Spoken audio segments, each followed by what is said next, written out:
तो कैसे हो मेरे दोस्तों, राधे राधे आप सबको। आज के न्यूज़ इन नटशेल की शुरुआत करते हैं। सबसे पहले रिवीजन से शुरू करेंगे। तो रिवीजन की शुरुआत करें तो सबसे पहले तो ये बात करना चाहूँगा कि राजस्थान ने अप्रूव करा 33% reservation for women in police force, which is a great initiative. Second news की तरफ आते हैं। Union Bank of India has become the first major bank to announce it decision to become a signatory to the partnership for carbon accounting financials. So what is carbon accounting financials? ये चीज़ ये बताता है कि जो banking का contribution है, क्या वो कार्बन एमिशन को इंक्रीज़ कर रहा है या फिर उसको प्रोटेक्शन की तरफ इसको यूज़ कर रहा है। जिस तरीके से हमने लास्ट टाइम में बात करी थी कि जो फाइनेंस मिनिस्ट्री है वो भी अपना योगदान दे रही है कार्बन न्यूट्रलाइजेशन की तरफ। But how is it happening? एक तो हमने सोवरेन ग्रीन बॉन्ड्स की बात करी थी, जो ग्रीन इंफ्रास्ट्रक्चर को प्रमोट करने के लिए बॉन्ड्स इशू करे जाएंगे, जिससे जो पैसा रेज होगा वो सिर्फ ग्रीन इंफ्रास्ट्रक्चर के लिए ही यूज़ होगा। बट यहाँ पर आज बात करी जाए तो ये बेसिकली है कि आप जो लोन दे रहे हो, क्या वो ऐसी बिजनेसेस को लोन दे रहे हो जिससे कार्बन एमिशन होता है? तो इस चीज़ का ट्रैक रखने के लिए ये कार्बन अकाउंटिंग फाइनेंशियल है, जिसका सिग्नेटरी बन चुका है Union Bank of India, the first major Indian bank. ठीक है, नेक्स्ट बात करते हैं। अल्जीरिया ने ज्वाइन कर लिया है ब्रिक्स का एनडीबी। एनडीबी क्या है? New development bank. मैं एनडीबी बैंक बोलने वाला था और बच गया। सो ब्रिक्स जो एक ग्रुप ऑफ कंट्रीज़ है, ब्रिक्स के नाम में ही उन कंट्रीज़ का नाम है Brazil, Russia, India, China and South Africa. So ये इनका एक बैंक है, new development bank. But the members of BRICS and NDB are different. तो बेसिकली अब अल्जीरिया ने ज्वाइन कर लिया। इससे पहले ब्रिक्स जो कंट्रीज हैं, इनके अलावा जो मेंबर्स थे वो है इजिप्ट, यूरुगे ही बोलते हैं इसको, आई डोंट नो, मेरे को चेक करना पड़ेगा। Okay, so UAE and Bangladesh. So इसके बाद अल्जीरिया एक और मेंबर बन चुका है। Next, coming to the next revision news. Australia Open के जो विनर्स हैं वो एक बार ऑस्ट्रेलिया, फ्रेंच और ये यूएस ओपन और जो विंबलडन ओपन है, इन सबके एक बार विनर्स को हम रिवाइज कर लेंगे।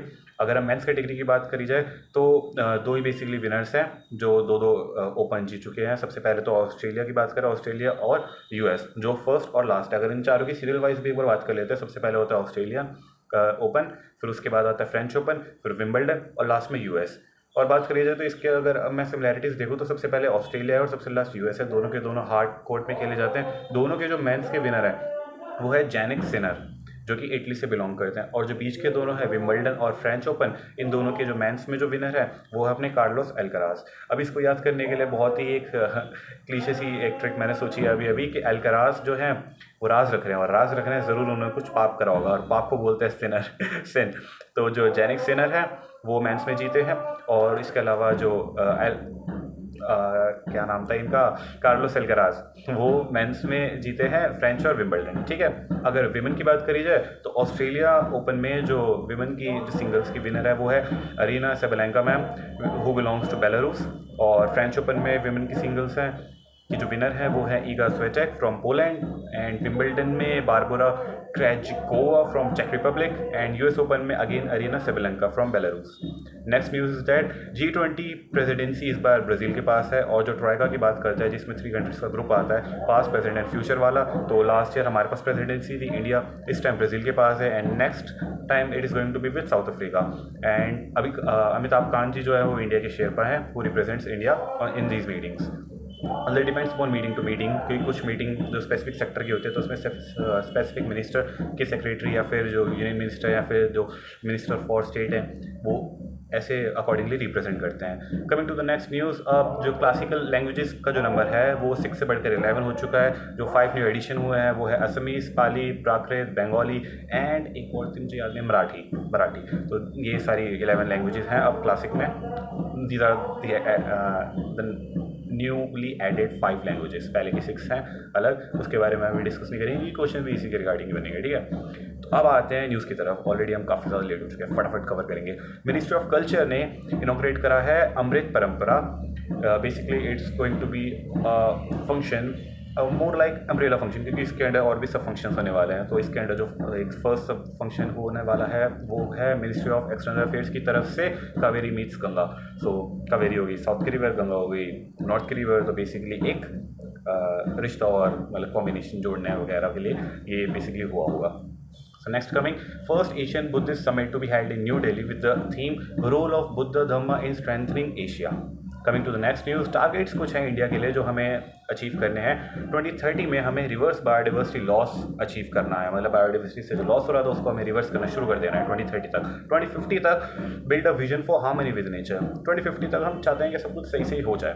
एंड 2070 तक तो हम चाहते हैं, हमें पता ही है, नेट जीरो कार्बन एमिशन। तो इसको याद कैसे करेंगे? 2030 से 2050 से 2070 है, 20-20 का गैप है, 30, 50, 70। सबसे पहले तो हमें जो डिग्रेडेशन हो रहा है उसको हमें वापस से रिवर्स करना है, और एक बार रिवर्स हो जाए तो हम पहुंच जाएंगे उस वाली जगह पे जहाँ पे अब हमारे साथ हार्मनी है। और जब हार्मनी हो जाएगी तभी तो कार्बन एमिशन लो होगा और ज़ीरो होगा। जस्ट इमेजिन ना कि अगर आपको बुराई ख़त्म करनी है तो आप अच्छाई को बढ़ावा दोगे ना, बुराई को तो बढ़ावा नहीं दोगे। तो ये तो नहीं सोचोगे कि हमें बुराई कम करनी है, हमें अच्छाई ज़्यादा करनी है। तो इस वजह से पहले हमें बायोडाइवर्सिटी को रिवर्स करके उसको फुलफिल करना पड़ेगा, तो ऑटोमेटिकली जो कार्बन एमिशन है वो भी लो हो जाएगा। काफ़ी लोड हो रहा है, फटाफट करनी पड़ेगी बाकी की न्यूज़ कवर। NSE ने 3 करोड़ क्लाइंट्स जो है वो ऐड कर दिए हैं अपने क्लाइंट बेस में, to reach the client base of 20 crore people.